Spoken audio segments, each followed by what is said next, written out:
Salam sejahtera bagi kita semua. Perkenalkan, nama saya Yuli dengan NIM C0C021030. Di sini saya akan mempresentasikan dengan judul Hukum Kepailitan.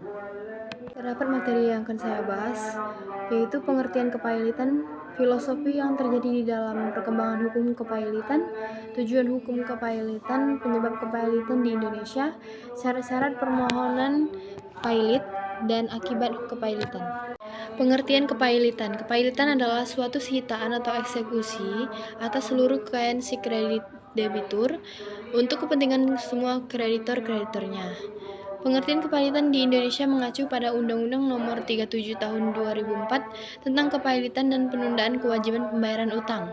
Disebut Undang-Undang Kepailitan yang dalam pasal 2 menyebutkan: pertama, debitur yang mempunyai 2 atau lebih kreditur tidak membayar lunas sedikitnya satu utang yang telah jatuh tempo dan dapat ditagih, dinyatakan pailit dengan putusan pengadilan, baik permohonannya sendiri maupun atas permohonan satu atau lebih kreditornya. 2. Permohonan dapat diajukan oleh kejaksaan untuk kepentingan umum.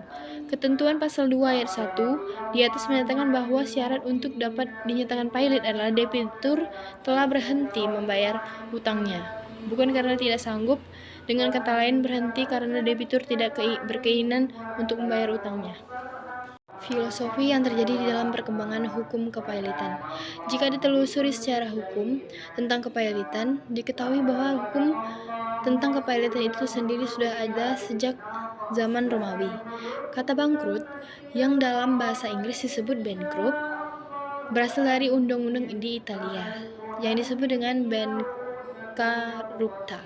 Pada abad pertengahan di Eropa, terjadi praktik kebangkrutan yang dilakukan dengan menghancurkan bangku-bangku daripada bankir atau pedagang yang melarikan diri secara diam-diam dengan membawa harta para kreditornya.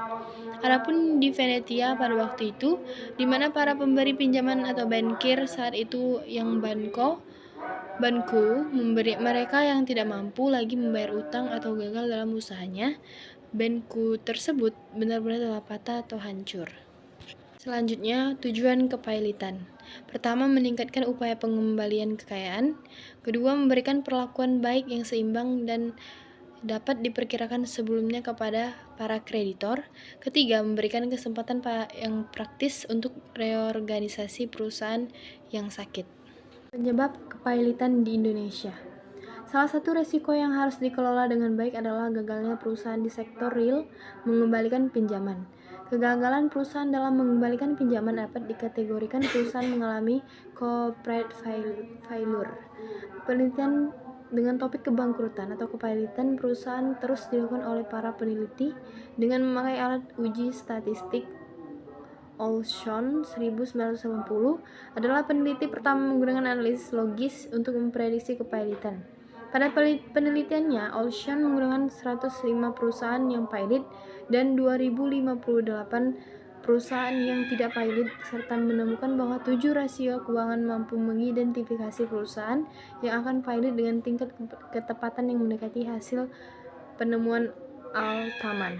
Syarat-syarat permohonan pailit.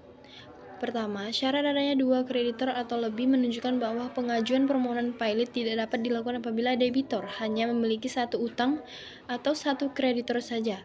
Hal tersebut sesuai dengan tujuan kepailitan yang mengharapkan pelunasan utang-utang debitor kepada para kreditor secara seimbang dan adil. Kedua, berdasarkan pasal 1 ayat 6 Undang-Undang Kepailitan, utang adalah kewajiban yang dinyatakan atau dapat dinyatakan dalam jumlah uang, baik dalam mata uang Indonesia maupun mata uang asing, baik secara langsung yang akan timbul di kemudian hari atau kontingen yang timbul karena perjanjian atau undang-undang dan wajib dipenuhi oleh debitor, dan bila tidak dipenuhi memberi hak kepada kreditor untuk mendapatkan pemenuhannya dari harta kekayaan debitor. 3.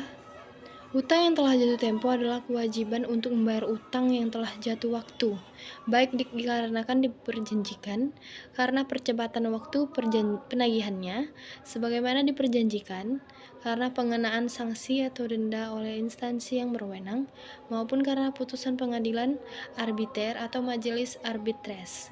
Keempat, debitur berada dalam keadaan insolven.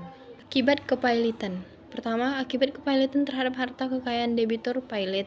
Kedua, akibat kepilitan terhadap seluruh perikatan yang dibuat oleh debitur pilot. 3. Akibat kepilitan terhadap seluruh perbuatan hukum debitur sebelum pernyataan pilot.